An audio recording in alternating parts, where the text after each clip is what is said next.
এটা কি পিঠা? এটা কেটলি। হ্যাঁ হ্যাঁ এটা কেকরি। হ্যাঁ ওটা কি? এটা বন্ধ সিরিজে। এই পিঠাটা বানায় কিভাবে?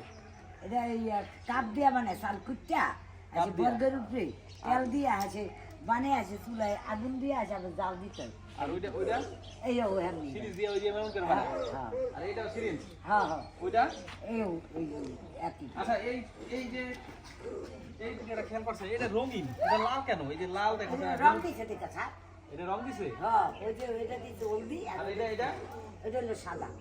আপনারা কি নিয়মিত পিঠা বানান? হ্যাঁ নিয়মিত বানান প্রত্যেক বছর? হ্যাঁ তাই আমরা ব্যাকপা দেবেন। মুড়ি বাজে মুড়ি? হ্যাঁ মুড়িও বাজি তাই তাই কি আর সাড়ে শীত কমে গেছে আবার আমরা খোলা নারে মুড়ি দাল দিতাম। তাই হ্যাঁ এই স্কুল বন্ধ হয়ে যাবে কয়দিন পর, তারপরে মুড়ির দান দিতে পারবেন, সমস্যা নাই। বন্ধুরা এই দেখুন কত সুন্দর গ্রামীণ পিঠা। আমরা পিঠা কিনে খেতে পারবো, তাতে কোনো সমস্যা নাই, কিন্তু এরকম বাড়িতে পিঠা বানানো যেমন মজা, খাওয়া আরো বেশি মজা।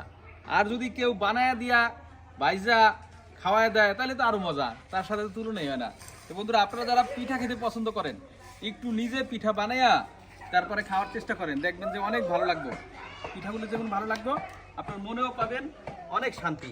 এই বিভিন্ন ধরনের পিঠা এখন আমাদের গ্রাম থেকে অনেকটাই হারিয়ে গেছে। এক সময় গ্রাম বাংলায় এরকম পিঠা সবাই বানাতো, কিন্তু এখন সেই পিঠা বানানোর যে অভ্যাস, যেই ছিল ঐতিহ্য ছিল, সেই ঐতিহ্যটা দিন দিন হারিয়ে যাচ্ছে। এখন শীতকাল আসছে, আমরা নানা পিঠা দেখতে পাবো। এখানে যে পিঠাগুলো রয়েছে প্রত্যেকটা পিঠাই মূলত ভেজে খেতে হয়।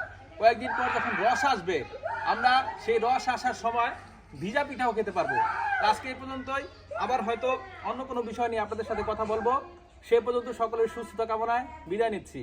আসসালামু আলাইকুম।